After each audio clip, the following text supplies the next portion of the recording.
पहली बार हरतालिका तीज करने वाली सुहागिनें जान ले व्रत के 10 नियम, एक भी चूक पड़ सकती है भारी। भादो माह की हरतालिका तीज के नियम बहुत सख्त हैं। मान्यता है कि इन नियमों में चूक होने से अपशकुन होते हैं। पहली बार इस व्रत को करने वाली नवेली दुल्हनों को इस तीज के 10 महत्वपूर्ण नियम जरूर जान लेने चाहिए। इस साल यह व्रत भाद्रपद माह की शुक्ल पक्ष की तृतीया तिथि का आरंभ 5 सितंबर 2024 को दोपहर 12:21 से हो रहा है, जिसका समापन अगले दिन 6 सितंबर 2024 को दोपहर 3:01 होगा। उदयातिथि के आधार पर हरतालिका तीज का व्रत 6 सितंबर 2024 को रखा जाएगा। हरतालिका तीज के महत्वपूर्ण 10 नियम जानते हैं। पहला, एक बार हरतालिका तीज व्रत को रखना शुरू कर देने के बाद उसे जिंदगी भर रखना होता है। आपके बीमार होने पर आपके बदले में पति या दूसरी महिला इस व्रत को रख सकते हैं।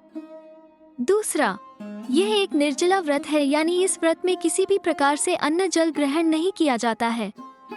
पूजा के अगले दिन माता पार्वती को सिंदूर चढ़ाया जाता है और ककड़ी या खीरा के साथ हलवे का भोग लगाया जाता है, अनिवार्य है। चौथा, हरतालिका पूजन प्रदोष काल यानी शाम के समय सूर्य के डूबने के समय और रात होता है।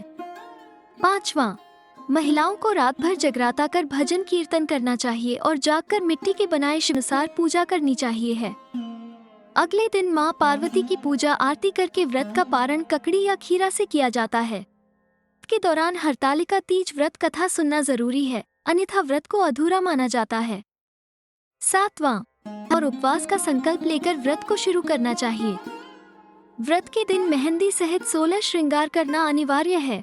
पूजा के लिए शिव, माता पार्वती और भगवान गणेश की मिट्टी की प्रतिमा हाथों से बनाकर पूजा करते हैं। विसर्जित करने के बाद ही पारण किया जाता है।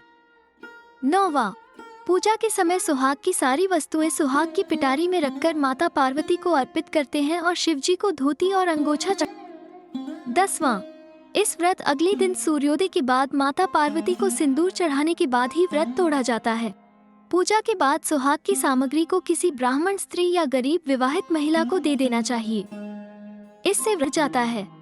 इन सब के अलावा हरियाली तीज के दिन काला कपड़ा धारण करने से बचें। व्रत के दिन सोना नहीं, अन्यथा व्रत भंग हो जाता है।